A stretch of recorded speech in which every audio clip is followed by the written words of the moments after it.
आशीष जी, अब दिक्कत कहां पर आ रही है? अब तपोस पाल जी तो साफ तौर पर कह रहे हैं कि भैया हम जो मतदाता सूची है उसमें जो फर्जी नाम है उनको हटाने के लिए जो है एसआईआर की प्रक्रिया चुनाव आयोग के द्वारा लगातार की जा रही है।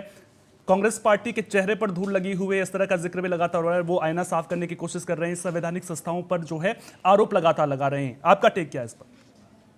देखिए, भाजपा के बयान बहादुर क्या बात कर रहे हैं क्या नहीं कर रहे हैं ये अलग चीज है। भाजपा के बयान बहादुरों ने अभी जब महाराष्ट्र के चुनाव हुए तो ये कहा कि यहाँ बांग्लादेशी घुसपैठी है और रोहिंग्या मुसलमान घुस गए हैं। उसके बाद वो चले गए हरियाणा, फिर आए वो दिल्ली, फिर अब आए बिहार। और जैसे ही एसआईआर शुरू हुआ दूसरे चरण का, तो जैसे ही इन्होंने, चूंकि बंगाल में चुनाव है तो अब इन्होंने कह दिया कि बॉर्डर पर जा रहे हैं। जब बॉर्डर पर जा रहे हैं तो इन्होंने पकड़ क्यों नहीं रहे उनको डिपोर्ट ऑफिशियली क्यों नहीं कर रहे हैं? उनके नाम, उनकी पहचान और जो उनके आधार कार्ड जो उन्होंने भारत में बनवाए हैं तो उनसे ले लीजिए। तो तपोस पाल जी को पास समय नहीं है कि पार्टी के पास समय नहीं कि उसकी बात करें। मैं दूसरे विषय पर बात करूंगा। मैं भारत का रहने वाला हूं, मैं भारत का मतदाता हूं। 2003 का मुझे अपनी वोटर लिस्ट का वेरिफिकेशन देना है यदि मेरे जो बच्चे हैं वो 18 से 25 साल के बीच में हैं। तो अब ये बताइए कि ये मेहनत बीएलओ को करनी चाहिए, चुनाव आयोग को करनी चाहिए या हमें करनी चाहिए? कोई व्यक्ति अपने घर से बाहर कारोबार और रोजगार के लिए गया हुआ है तो भारतीय जनता पार्टी की पॉलिसी के अनुसार या तो वो अपना काम धंधा छोड़कर अपना किराया लगाकर वापस अपनी जगह पर आए और पहले एसआईआर में अपनी वोट ठीक कराए, और जब वोट ठीक हो जाए तो वापस अपने घर चला जाए, अपने काम पर लौट आए।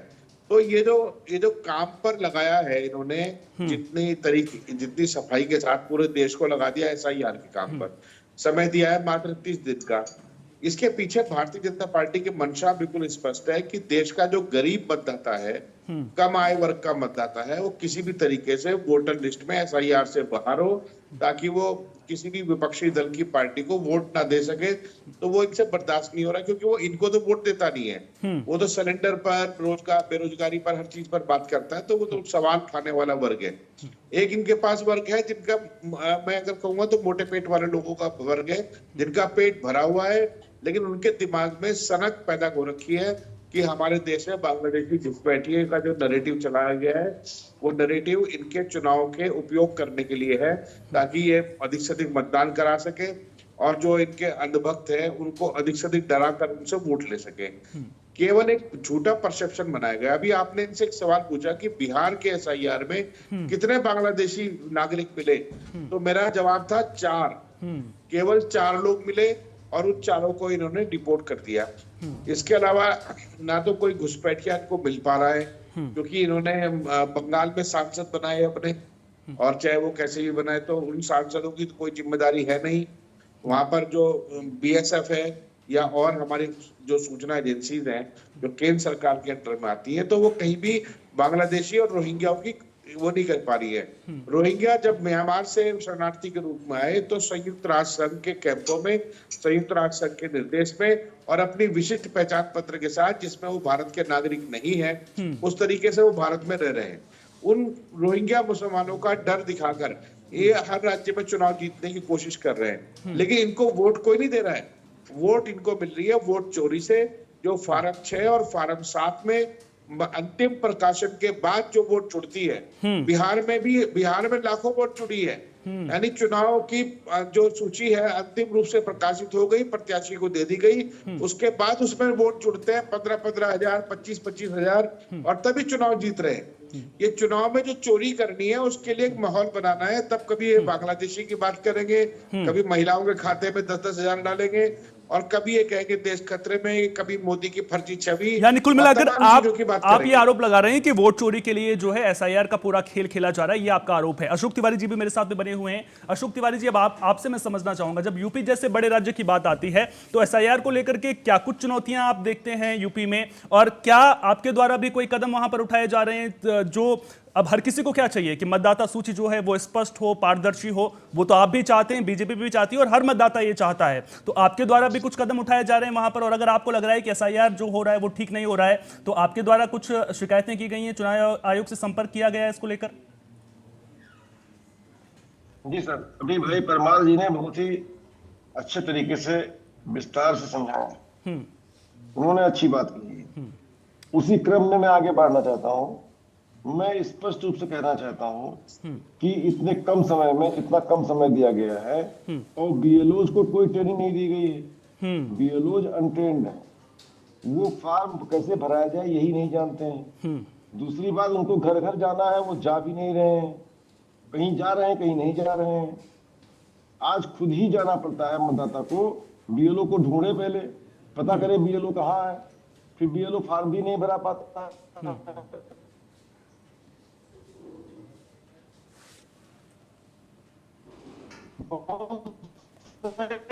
आपके फ्रेम में दिक्कत आ रही है, आपका ऑडियो भी जो है वो सही तरीके से नहीं आ पा रहा है, उसको दुरुस्त करने की कोशिश करते हैं।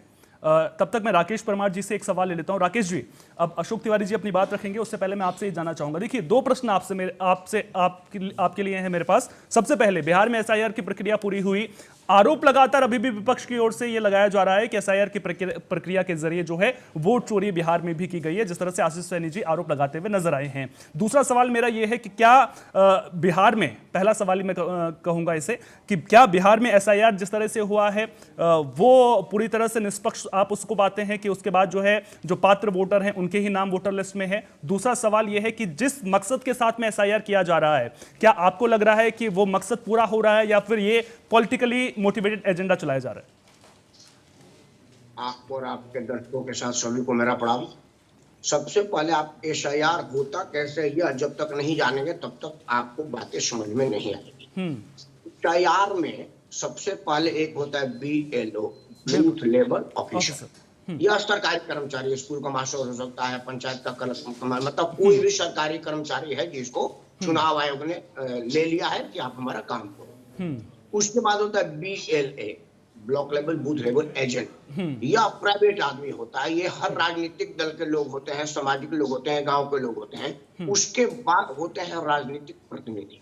बीएलओ के पास फॉर्म जाएगा या आपके नाम का चिप जाएगा, वो आपको अप्रोच करेगा या आप उसको, वो कहा जाता है ना डोर टू डोर। ये सुनने में लगता है जैसे हमारे यहाँ भी होता है ना, हम लोग भी थोड़ी बहुत समझने वाले लोग हैं, जब होता है तो एक मेरे घर पे आके मान लो बैठ गया तो हमारे आजू बाजू के घर वाले लोग वहीं आ गए। वो डाकिया की तरह से घर घर नहीं जाता, ये प्रैक्टिकल पॉसिबल भी नहीं है। किसी एक आदमी घर बैठा, वो 5-7 आदमी को अपने आजू बाजू वाले लोग को बुलाते हैं। वहां पर बीएलए का महत्वपूर्ण योगदान है। बीएलओ हो सकता है बगल के गांव का हो, कहीं और का हो, तो इससे ज्यादातर उसी गांव के लोग होते हैं, क्योंकि हमारे गांव में कोई टीचर होगा ना और कोई हेल्थकर्मी होगा।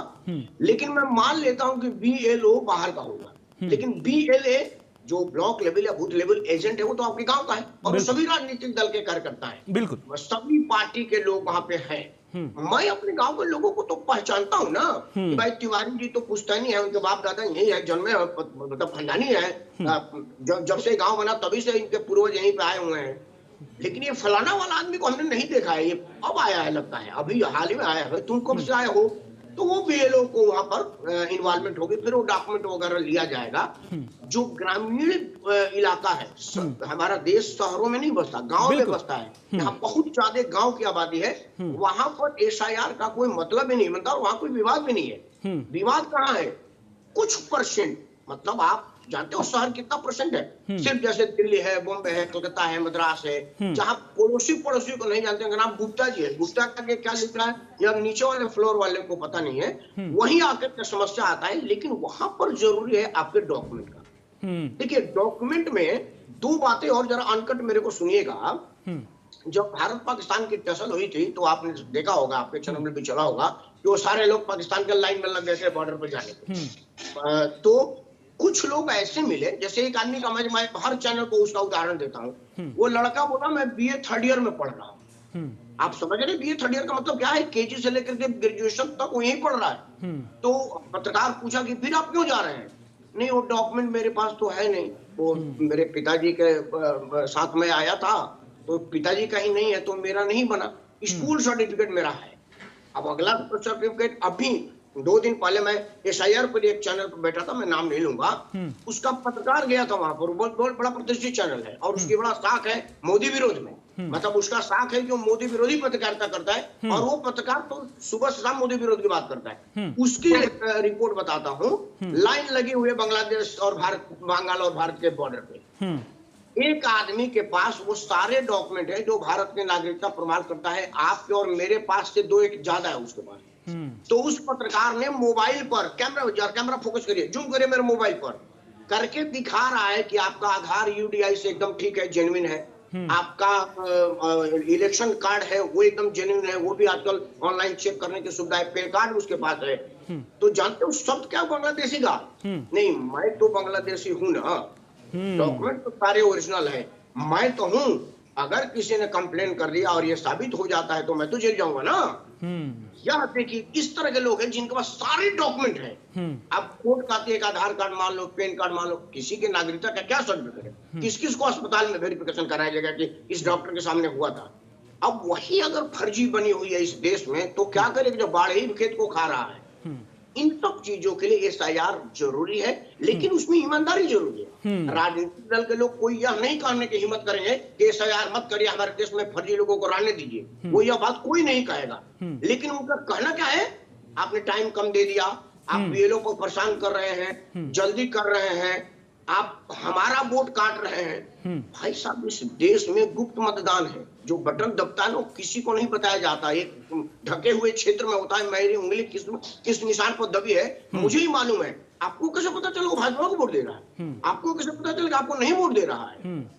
इस समय क्या है कि पूरे देश में या इसमें मुसलमान प्रभावित हो रहा है, और हमारे देश में मुसलमान के नाम पर एक हाइप है, मुस्लिम की वोट बैंक है, वो सबको मतलब मुसलमान को और कुछ नहीं चाहिए होता है आपको वोट देने के कारण का कि आप मेरी बात रखते हैं। उसको ना तो राशन से मतलब है, ना ही गैस सिलेंडर बढ़ने से मतलब है, उसको किसी से मतलब नहीं है।